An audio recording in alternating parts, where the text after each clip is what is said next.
Hello guys, welcome in JCC class. And आज हम dimension less number की बात करेंगे। लास्ट वीडियो में भी हमने डायमेंशन लेस नंबर की बात करी थी जो हीट ट्रांसफ़र से रिलेटेड थे। एंड इस वीडियो में हम मास ट्रांसफ़र से रिलेटेड कुछ इंपॉर्टेंट डायमेंशन लेस नंबर की बात करेंगे। तो फर्स्ट जो हम देखेंगे वो है स्केमेटेड नंबर। स्केमेटेड नंबर क्या होता है हमारा, ये हमें क्या दिखाता है, मोमेंटम डिफ्यूजिटी अपॉन में मास डिफ्यूजिटी का रेशियो बताता है। ठीक है, मोमेंटम डिफ्यूजिटी अपॉन में मास डिफ्यूजिटी किससे डिनोट करते हैं, मोमेंटम डिफ्यूजिटी को म्यू से और मास डिफ्यूजिटी को डी ए बी से। ठीक है, अगर हम इस फॉर्मूले को फर्दर अगर ड्राइव करें तो हमारे पास जो mu by rho D A B के टर्म में लिखते हैं इसको। ये क्या रिप्रेजेंट करता है, हमारे काइनेमेटिक विस्कोसिटी को और मास डिफ्यूजिटी को रिप्रेजेंट करता है। जो हमने मोमेंटम डिफ्यूजिटी लास्ट वीडियो में देखी थी, सेम वही चीज़ है। मोमेंटम डिफ्यूजिटी जो है ये हमारे हाइड्रोडायनेमिक बाउंड्री लेयर को शो करती है। जो मास डिफ्यूजिविटी है ये हमारे कंसंट्रेशन ग्रेड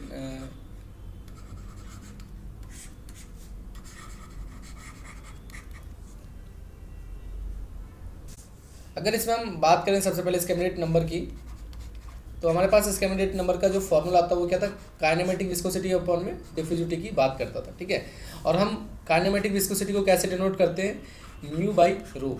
इसको हम क्या बोलते थे, डायनामिक विस्कोसिटी बताते हैं। ठीक है, म्यू को हम क्या बताते हैं, डायनामिक विस्कोसिटी, और रो हमारी डेंसिटी हो जाती थी। ठीक है, अगर फर्दर इसको हम डिराइव करें स्केमेटेड नंबर को, तो हमारे पास जो फॉर्मूला निकल के आता है वो क्या आता है, स्केमेटेड नंबर इक्वल टू में म्यू अपॉन में रो डी। ठीक है, ये हमारे पास निकल के आता है। सपोज अगर हम बात करें इसकी डिपेंडेंसी की, तो हमारा स्केमेटेड नंबर किन तीन चीज़ों पर डिपेंड करता है,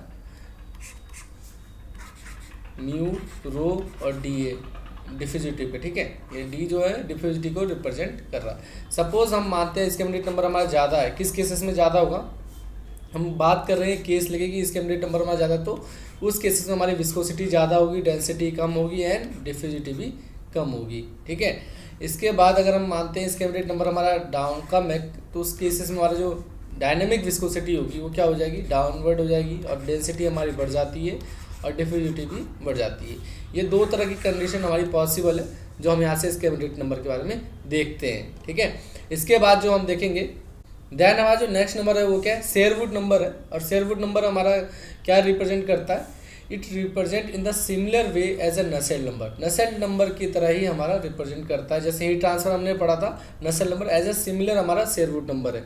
और स्केमेटेड नंबर की एक बात बता दूं मैं आपको यहाँ पे, स्केमेटेड नंबर एज ए सिमिलर कैसा है, प्रेंडल नंबर की तरह है। प्रेंडल नंबर हमने पढ़ा था, प्रेंडल नंबर सेम जैसे हमने प्रेंडल नंबर हीट ट्रांसफर में पढ़ा था, सेम इसी तरह स्केमेटेड नंबर हमारा मास ट्रांसफर में रिप्रेजेंट करता है। इसमें ये जो है हमारा मोमेंटम, ये हाइड्रोडायनेमिक बाउंड्री को रिप्रेजेंट करता है, और ये हमारा कंसंट्रेशन बाउंड्री को, ठीक है, जो कंसंट्रेशन बाउंड्री को रिप्रेजेंट करता है। ठीक है, इसके बाद जो हम देखेंगे शेरवुड नंबर की बात कर रहे थे। शेरवुड नंबर में हमारा एज ए सिमिलर क्या है, नसेल नंबर की तरह है। तो इसमें आप देखोगे कि जो हमारा किसको रिप्रेजेंट करता है, natural convection of mass transfer rate को रिप्रेजेंट करता है शेरवुड नंबर। इसमें जो हमारे पास रेशियो है वो कन्वेक्टिव मास ट्रांसफर रेट और मास डिफ्यूजन रेट को ये रिप्रेजेंट करता है शेरवुड नंबर। ठीक, शेरवुड नंबर का जो हमारा फॉर्मूला होता है वो क्या होता है, के एल बाई डी। ये जो एल होता है हमारा, ये इसको हम कैरेक्टरिस्टिक एल सी जो होता है ये हमारा कैरेक्टरिस्टिक लेंथ होती है, कैरेक्टरिस्टिक लेंथ। अगर हम यहाँ पे शेरवुड नंबर की बात करें डिपेंडेंसी की, तो इन केसेस जब हमारा शेरवुड नंबर हमारा ज़्यादा होगा तो किस कंडीशन में जाएगा, जहाँ पे हमारा कन्वेक्टिव मास ट्रांसफ़र ज़्यादा होगा, डिफ्यूजिव जो मास ट्रांसफ़र होगा वो क्या होगा, कम होता है। इन केसेस जब हमारा शेरवुड नंबर अगर हमारे कम डिनोट हो रहा है यहाँ पे,